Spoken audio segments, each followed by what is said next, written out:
T ನರಸೀಪುರದಲ್ಲಿರುವ ಶ್ರೀರಾಂಪುರದಲ್ಲಿರುವ taluk ನಾಯಕರ ಸಂಘದ ಆವರಣದಲ್ಲಿ ವರ್ಷಗಳಿಂದ ಅಪೂರ್ಣವಾಗಿರುವ ಮಹರ್ಷಿ ವಾಲ್ಮೀಕಿ ಸಮುದಾಯ ಭವನದ ಕಾಮಗಾರಿಯನ್ನ ಸಮಾಜ ಕಲ್ಯಾಣ ಸಚಿವ ಡಾಕ್ಟರ್ ಎಚ್.ಸಿ. ಮಹದೇವಪ್ಪ ಸ್ಥಳೀಯವಾಗಿ ಪರಿಶೀಲನೆಯನ್ನ ಮಾಡಿದರು.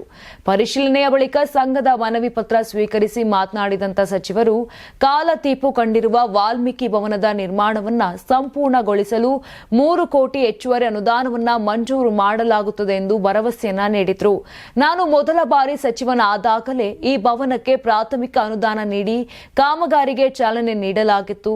ಈಗಾಗಲೇ 1.50 ಕೋಟಿ ಬಿಡುಗಡೆಯಾಗಿದೆ. ತಾಲೂಕು ಕೇಂದ್ರ ಮಟ್ಟದಲ್ಲಿ ಅಂಬೇಡ್ಕರ್ ಅಥವಾ ವಾಲ್ಮೀಕಿ ಭವನಗಳಿಗೆ 6 ಕೋಟಿಯವರೆಗೆ ಮಂಜೂರಾತಿ ಸಾಧ್ಯತೆ ಇದ್ದು, ಇದೇ ಹಿನ್ನೆಲೆ ಮುಖ್ಯಮಂತ್ರಿಗಳ ಗಮನಕ್ಕೆ ತಂದು 3 ಕೋಟಿ ಹೆಚ್ಚುವರಿ ಅನುದಾನವನ್ನ ದೊರಕಿಸಿಕೊಳ್ಳಲಾಗುತ್ತದೆ ಎಂದು ಹೇಳಿದರು.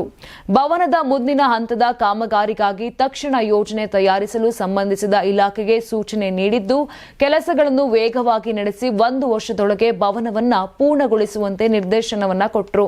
ಇನ್ನು ವಿಧಾನ ಪರಿಷತ್ ಸದಸ್ಯ ಡಾಕ್ಟರ್ ಯತೀಂದ್ರ ಸಿದ್ದರಾಮಯ್ಯ ಮಾತನಾಡಿ, ತಾಲೂಕು ಕೇಂದ್ರದಲ್ಲಿರುವ ವಾಲ್ಮೀಕಿ ಭವನ ಅಪೂರ್ಣವಾಗಿರುವ ವಿಚಾರವನ್ನ ಸಿಎಂ ಮುಂದೆ ಮಂಡಿಸಿ ಅಗತ್ಯ ಅನುದಾನ ಮಂಜೂರಾತಿಗಾಗಿ ಮನವಿಯನ್ನ ಮಾಡುತ್ತೇನೆ.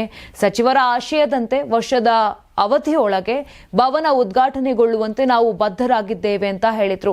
ಈ ಸಂದರ್ಭದಲ್ಲಿ ಮಹರ್ಷಿ ವಾಲ್ಮೀಕಿ ಶಿಕ್ಷಣ ಸಂಸ್ಥೆಗೆ ಹೆಚ್ಚುವರಿ ಕೊಠಡಿಗಳ ನಿರ್ಮಾಣಕ್ಕೆ ಅನುದಾನ ನೀಡುವಂತೆ ಸಂಸ್ಥೆಯ ಅಧ್ಯಕ್ಷ ವನ್ನನಾಯಕ ಮನವಿಯನ್ನ ಸಲ್ಲಿಸಿದ್ರು. ನೀವು ಸಣ್ಣ ಆಗ್ಬೇಕಲ್ವಾ? ಅದು ಒಂದು ಉತ್ತಮ ಆಹಾರದಿಂದ ಸಣ್ಣ ಆಗ್ಬೇಕಲ್ವಾ? ಪ್ರತಿದಿನ ನಮ್ಮ ಜೀನಿ ಸ್ಲಿಮ್ ನ ಯೂಸ್ ಮಾಡಿ ಯಾವುದೇ ಸೈಡ್ ಎಫೆಕ್ಟ್ ಇಲ್ದಂಗೆ ನೀವು ಸಣ್ಣ ಆಗ್ತೀರಾ.